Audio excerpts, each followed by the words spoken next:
Alright, a very warm welcome back everyone. Let's talk about another beat, and we are going to start with a very basic drum loop again with some bass.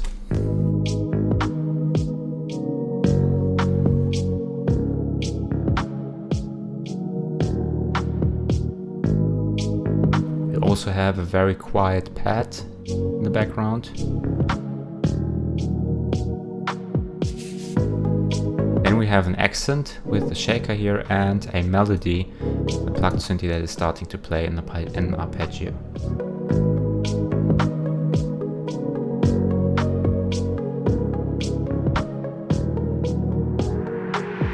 So for the bass we have a very basic pattern. We are only playing root notes, but as soon as we start to get in the region of what could be a chorus, we on the one hand start with a white noise here, and on the other hand we change the bass pattern in a little way, but we'll talk about this in just a second. For the white noise here, this white noise has a very long reverb on it, and if I'm just playing this to you without the reverb first, this is what it would sound like.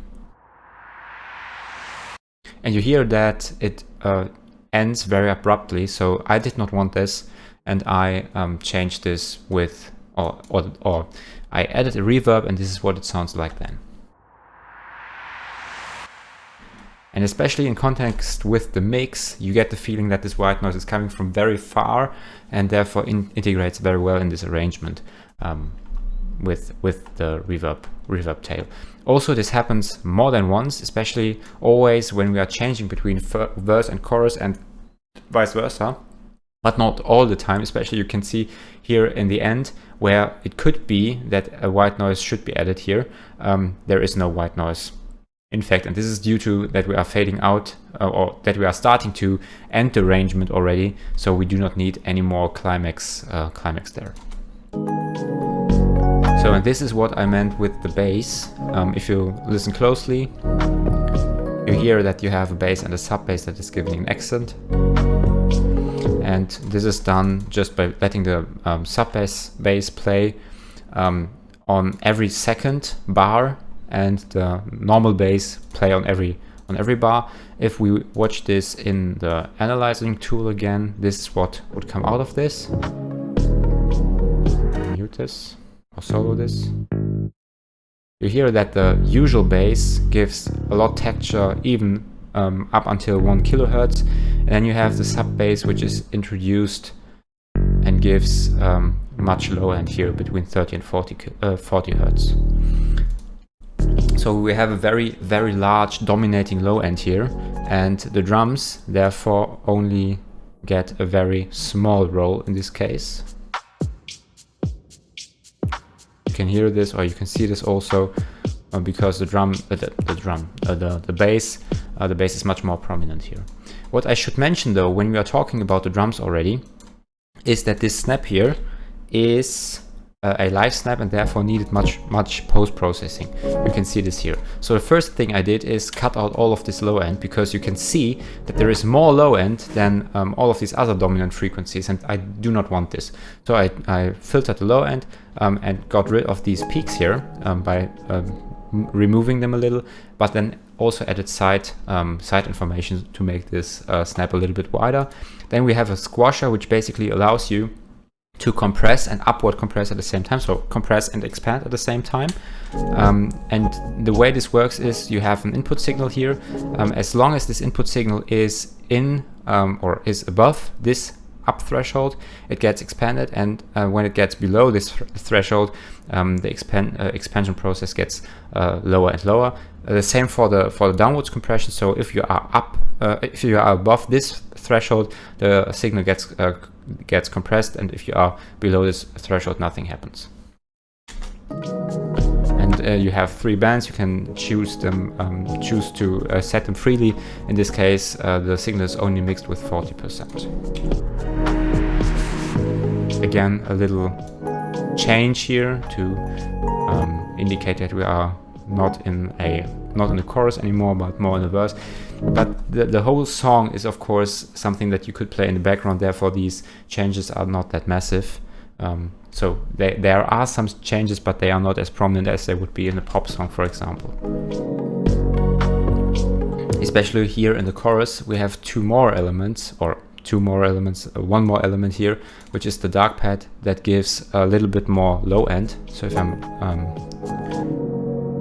soloing them, you see here in the frequency analyzer, I do have to mute this, that we have more low end information for this dark pad, right? So between 30 and 1 kilohertz. So this allows you to enrich the sound even more, and allows you to get rid of, or to support the bass in this case. So we didn't really talk about this melody. So I talked about this arpeggio, but I didn't talk about these chord steps. And what these chord steps basically do is they change in volume, they get louder over time, and when they reach this part here, they are basically giving a climax or rise and hit, so to say, in the next part, in the next 8 bars. But this is done not in a way that you would have a rise and hit, which is just rising all the time, but in this case this is a very slow process. And as this repeats over time, you have this rising character all the time when the volume here gets louder. However, I had to bump this down quite a bit by compressing it. It was the wrong button.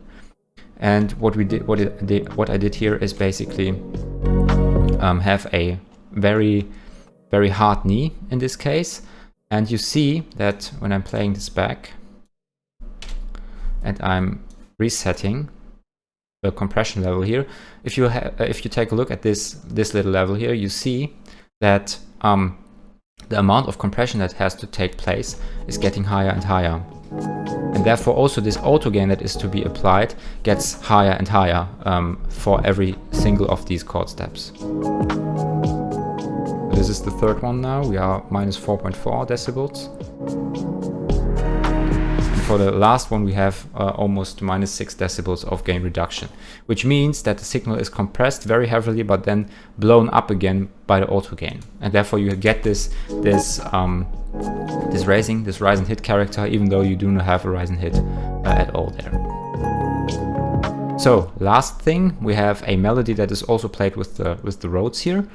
And in this case, the Rhodes also play low frequencies, but maybe we should take a look at what the Rhodes actually do. So here, we only have some equalizing going on. If I'm playing this back now, you see that the Rhodes also have low-end information, and I do not need this low-end information. However, you could think that playing the low-end with the Rhodes here is problematic, because it blends blends in with the bass, and therefore occupies frequencies that the bass actually has. But in this case, it works very nicely to use the low end information from these Rhodes, even though they are not really, you cannot really hear those if you mute them or unmute them. Maybe let's do this. Unmute them, or mute them rather. Now I need a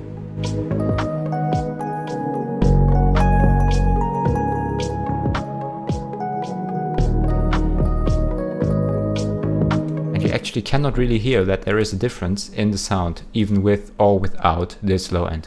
And this is actually good, because it allows you to enrich the low end without having people to hear that you are enriching the low end. And therefore you can get more sound in there if you need this, and can compress this even further if you are in a mastering session then.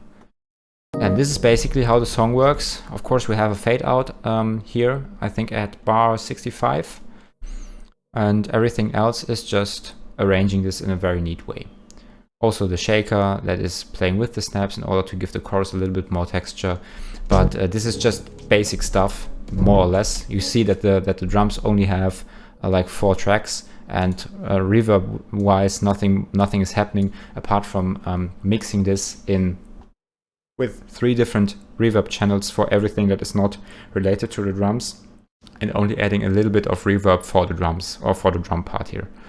And this here allows you to just place the objects in the room in order to get them where you want them to be. So the pads should be more far away, and the melody here should be more closer to you. So this is why they have more short reverb than long reverb, and vice versa. And I think this concludes it very nicely for today. So I'm going to see you in the next one, and until then, stay safe and healthy.